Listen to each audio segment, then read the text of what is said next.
International Islamic Research Center.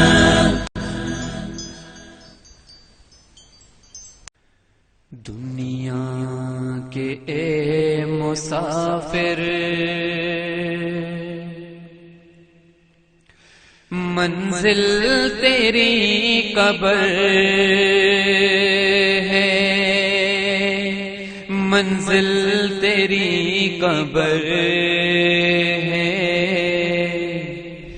منزل تیری قبر ہے۔ الحمد للہ رب العالمین والصلاة والسلام علی اشرف الانبیاء والمرسلین نبینا محمد وعلی آلہ وصحبہ اجمعین، اما بعد رب اشرح لی صدری ویسر لی امری واحلل عقدۃ من لسانی یفقہوا قولی۔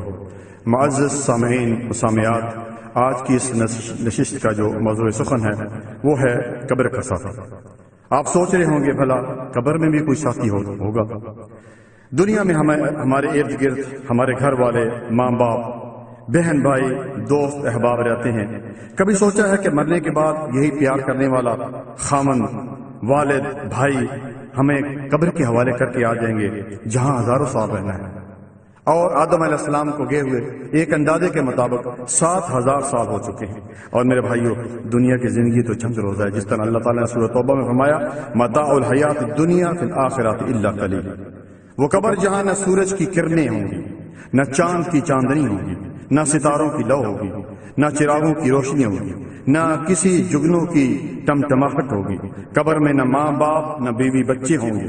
قبر میں نہ پیر و مرشد ہوگا، نہ کوئی حاجت روا اور مشکل کشا اور باڈی گارڈ ہوگا۔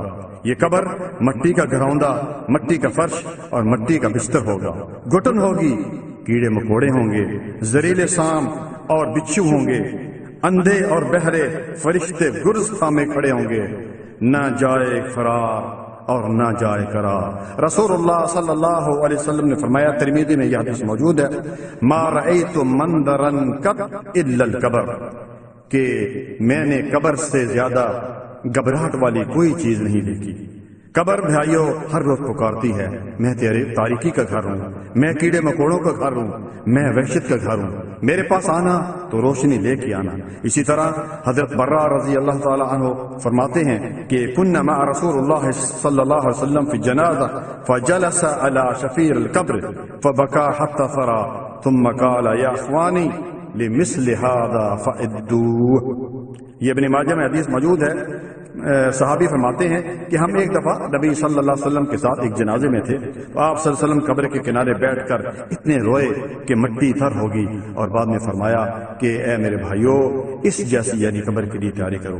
اسی طرح مسلم میں ایک حدیث موجود ہے جس میں آپ صلی اللہ علیہ وسلم نے فرمایا، اگر مجھے یہ خدشہ نہ ہوتا کہ تم اپنے مردے دفن کرنا چھوڑ دو گے تو میں اللہ تعالیٰ سے دعا کرتا کہ تمہیں عذاب قبر کے احوال سنا دیتا۔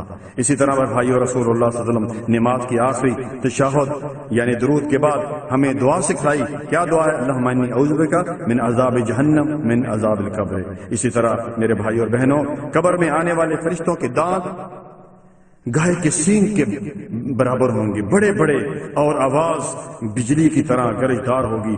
دانتوں سے زمین کو رہتے ہوئے آئیں گے۔ امیر المؤمنین سیدنا عثمان بن عفان رضی اللہ تعالیٰ عنہ قبر کے پاس جاتے تو اتنا روتے کہ داڑھی تر ہو جاتی۔ پوچھنے والے نے پوچھا کہ موت کا ذکر ہوتا ہے نہیں روتے آپ، اسی طرح جہنم کا ذکر ہوتا ہے آپ نہیں روتے؟ تو آپ رضی اللہ تعالیٰ عنہ نے کیا فرمایا کہ سمعت رسول اللہ صلی اللہ علیہ وسلم ان القبر اول منزل من منازل آخرہ، کہ میں نے نبی صلی اللہ علیہ وسلم سے سنا ہے کہ قبر جو ہے آخرت کی منزلوں میں سے پہلی منزل ہے، جو یہاں کامیاب ہو گیا اس کی اگلی منزلیں آسان ہو جائیں گی۔ اسی طرح میرے بھائی اور بہنوں، ہمیں دنیا کا سفر کرنا ہو، ایک شہر سے دوسرے شہر جانا ہو، ایک ملک سے دوسرا ملک جانا ہو، کتنی دفعہ ہماری نظر پاسپورٹ پہ جاتی ہے، ویزا لگا ہوا ہے کہ نہیں لگا ہوا، ٹکٹ کنفرم ہے کہ نہیں کنفرم، اور وہ قبر جہاں ہم نے ہزاروں سال رہنا ہے۔ میرے بھائیوں، قبر میں میت کو رکھتی 3 سوال پوچھے جاتے ہیں، اور پہلا سوال کیا ہوتا ہے؟ پہلا سوال یہ ہوگا من ربوں کا، تیرا رب کون ہے؟ وہاں جب سوال ہوگا من ربوں کا، تو کیا دنیا کی زندگی میں آپ نے رب کو پہچانا، رب کے حقوق ادا کیے، رب کی مقررہ کی ہوئی حدوں کا خیال رکھا؟ کبھی خیال کیا کہ کہیں اللہ ناراض نہ ہو جائے؟ بڑا خیال تھا بیوی ناراض نہ ہو جائے، بڑا خیال تھا کہ کبھی بیٹا ناراض نہ ہو جائے، بڑا خیال تھا باس اور افسر ناراض نہ ہو جائے، رشتہ دار کہیں ناراض نہ ہو جائے۔ لیکن یہ خیال کتنے مسلمانوں کے دل میں ہے کہ اللہ رب العالمین ہم سے راضی ہے کہ ناراض ہے؟ اور دوسرا سوال، ومن نبیوں کا، اور تیرے نبی کون تھے؟ کیا ہم نے نبی صلی اللہ علیہ وسلم کے حقوق کو جانا؟ اسی طرح میرے بھائیوں، توحید سب سے پہلی چیز ہے۔ توحید تو یہ ہے اللہ حشر میں کہہ دے یہ بندہ دو عالم سے خفا میرے لیے۔ اسی طرح رسول اللہ صلی اللہ علیہ وسلم جب کسی میت کو دفناتے اس کے بعد یہ کلمات ادا کیا کرتے تھے کہ استغفروا لاخیکم وصلوا له تثبیت فانه الان یسأل، کہ اپنے بھائی کے لیے جو ہے ثابت قدمی کے لیے دعا کرو کیونکہ ابھی اس سے سوال کیا جائے گا۔ اسی طرح رسول اللہ صلی اللہ علیہ وسلم نے فرمایا، بخاری کی روایت ہے، یتبع المیت ثلاثۃ اہلہ ومالہ وعملہ فیرجع اثنان ویبقى واحد عملہ، اور کما قال صلی اللہ علیہ وسلم، جب میت کو لے کے جاتے ہیں اس کے ساتھ تین چیزیں جاتی ہیں، اس کا عمل، اس کا مال اور اس کا جو ہے اہل و عیال، یہ دو چیزیں واپس آ جاتی ہیں اور ایک چیز اس کے ساتھ رہ جاتی ہے، اور بھائیو وہ ہے عمل۔ اسی طرح رسول اللہ صلی اللہ علیہ وسلم نے کیا فرمایا، الیوم عمل ولا حساب وغدا حساب ولا عمل، او کما قال صلی اللہ علیہ وسلم، آج عمل ہے حساب نہیں، لیکن کل حساب ہوگا، پھر عمل کی گنجائش جو ہے وہ نہیں ہوگی۔ اسی طرح بھائیو، نیک اعمال عذاب قبر سے ڈھالیں۔ ابو ہریرہ حدیث کے راوی ہیں، نبی صلی اللہ علیہ وسلم نے فرمایا، جب میت قبر میں رکھی جاتی ہے وہ تدفین کے بعد پلٹنے والے لوگوں کے جوتوں کی آواز سنتا ہے۔ اور ایک حدیث میں ہے جو کہ طبرانی اور ترغیب میں ہے، نبی صلی اللہ علیہ وسلم نے فرمایا کہ جب آدمی قبر میں دفن کیا جاتا ہے تو فرشتہ سر کی طرف سے عذاب دینے کے لیے آتا ہے تو تلاوت قرآن سے دور کر دیتا ہے، جب فرشتے سامنے سے آتا ہے تو صدقہ خیرات سے دور کر دیتا ہے، جب پاؤں کی طرف سے آتا ہے تو پاؤں مسجد کی طرف چل کر جانا جو ہے یہ اسے دور کر دیتا ہے۔ اسی طرح بھائیو، آج ہم قبر کی خوفناک گھاٹی سے غافل ہو چکے، دنیا کی رنگینوں میں اس قدر کھو چکے ہیں کہ قبر کا ذکر ہی نہیں کرتے۔ اور قرآن کیا کہتا ہے، الہاکم التکاثر حتی زرتم المقابر، کہ تم غفلت میں رہے حتیٰ کہ تم نے جا کر قبریں دی، یعنی قبرستان پہنچ گئے۔ اسی طرح بھائیو، جس طرح کہ میں نے کہا کہ نیک اعمال عذاب قبر سے ڈھال ہیں، نبی صلی اللہ علیہ وسلم نے فرمایا قبر میں ایک بہت ہی خوبصورت شخص، معطر یعنی خوشبو سے تر ایک خوبصورت شخص آئے گا اور میت اس سے پوچھے گا، یہ قبر والے اس سے پوچھے گا، من تم کون ہو؟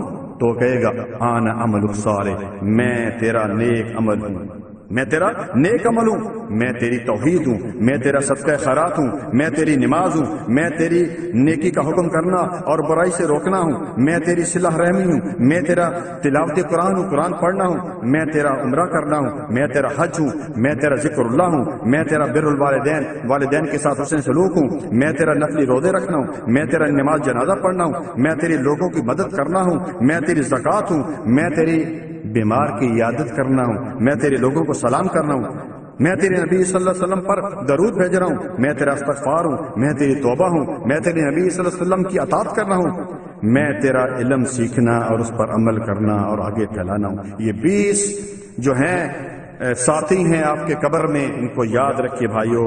اور اسی طرح صحیح الجامع اور صحیح الترغیب میں یہ حدیث آئی ہے، رسول اللہ صلی اللہ علیہ وسلم نے فرمایا کہ مرنے کے بعد قبر میں 7 اعمال کا جو ثواب ہے وہ بندے کو ملتا رہتا ہے۔ نمبر 1 علما علمہ ونشرہ، جو اس نے علم سیکھا اس پر عمل کیا اور اس کو آگے پہنچایا۔ نمبر 2 قرآن پاک ہدیہ میں دیا۔ نمبر 3 کوئی سایہ دار یا پھل دار درخت لگا دیا، یعنی ایسا درخت لگا دیا جس سے لوگ فائدہ اٹھا رہے ہیں، اس کے سائے سے، اس کے پھل سے۔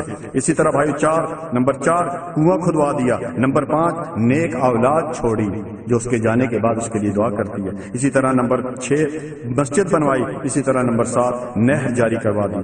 بھائیو وقت بہت کم رہ گیا ہے اور کسی بھی لمحے ملک الموت آ سکتا ہے۔ قرآن کریم میں اللہ تعالیٰ نے کئی ایک مقامات پر اس حضرت انسان کو موت کی یاد دہانی کری کہ کل نفس ذائقۃ الموت وانما توفون اجورکم یوم القیامہ۔ اسی طرح بھائیو دنیا میں ہر چیز جو ہے ادھر ہی رہنے والی ہے، جس طرح کہ اللہ تعالیٰ نے قرآن کریم سورۃ نحل اس کی آیت نمبر 96 میں کیا فرمایا، ما عندکم ینفد وما عند اللہ باق، جو تمہارے پاس ہے وہ ختم ہونے والا ہے۔ یہ بیوی، یہ بچے، یہ جوانی، یہ مال و دولت، یہ نوکر چاکر، یہ بنگلہ، یہ وزیر اعظم، سب ختم ہونے والی ہے۔ وما عند اللہ باق، اور جو اللہ تعالیٰ کے پاس ہے وہ ہمیشہ کے لیے، اور وہ کیا ہے بھائیو؟ وہ نیک اعمال۔ اسی طرح بھائیو نیک اعمال کا فائدہ دنیا میں بھی ملتا ہے اور آخرت میں ملتا ہے، جس طرح اللہ تعالیٰ نے سورۃ نحل آیت نمبر 97 میں کیا فرمایا؟ من عمل صالحا من ذکر او انثى وهو مؤمن فلنحيينه حیاة طیبہ، کہ جو بھی مرد ہے یا عورت ہے نیک عمل کرتا ہے، شرط یہ ہے کہ مومن ہے، اس کی ہم دنیا کی زندگی اچھی کر دیتے ہیں، اور آگے ایک یہ دنیا کی زندگی اچھی ہوگی اور آگے اس کو جو ہے آگے جو اس کو جنت بھی دیں گے۔ اسی طرح بھائیو سورہ سجدہ آیت نمبر 12، اس دن انسان پچھتائے گا بھائیو، اس دن پچھتانے سے کچھ فائدہ نہیں، تو اس دن کیا کہے گا؟ ربنا ابصرنا وسمعنا فارجعنا نعمل صالحا انا موقنون۔ کیا کہے گا؟ اے اللہ ہم نے دیکھ لیا، اے اللہ ہم نے سن لیا، فرجعنا اللہ ہمیں واپس بھیج دے، کدھر بھیج دے؟ دنیا میں بھیج دے، انا موقنون، آج ہمیں یقین ہو گیا۔ دنیا میں ہم یقین نہیں کیا کرتے تھے، ہم یہ کہتے تھے یہ مولوی بتانے کی باتیں ہیں، یہ مولوی تو ڈراتے رہتے ہیں، ان کا کام ہی ڈرانا ہے، ان کو پیسے ڈرانے کے ملتے ہیں۔ اے جا مٹھا اگلا کنے ڈٹا، بہت سے لوگ کہیں نا تو کہتے ہیں اے جا مٹھا اگلا کنے ڈٹا، اگلا کس نے دیکھا ہے؟ کون قبر سے آیا ہے، کون جہنم سے آیا ہے، ابھی تک تمہیں پتہ نہیں چلا؟ قرآن کریم کا مطالعہ نہیں کیا کہ اگلا جہان کیسا ہے؟ بھائیو اس لیے ہمیں چاہیے کہ ہم نیک اعمال کریں۔ قرآن کریم سورۃ المؤمنون کی آخری آیت میں سنا کر بات ختم کرتا ہوں، جس میں اللہ تعالیٰ نے فرمایا حتی اذا جاء احدهم الموت قال رب ارجعون لعلی اعمل صالحا فیما ترک، سورۃ المؤمنون آیت نمبر 99، کہ جب اس کے پاس موت آتا ہے، موت کا فرشتہ آتا ہے تو کیا کہتا ہے؟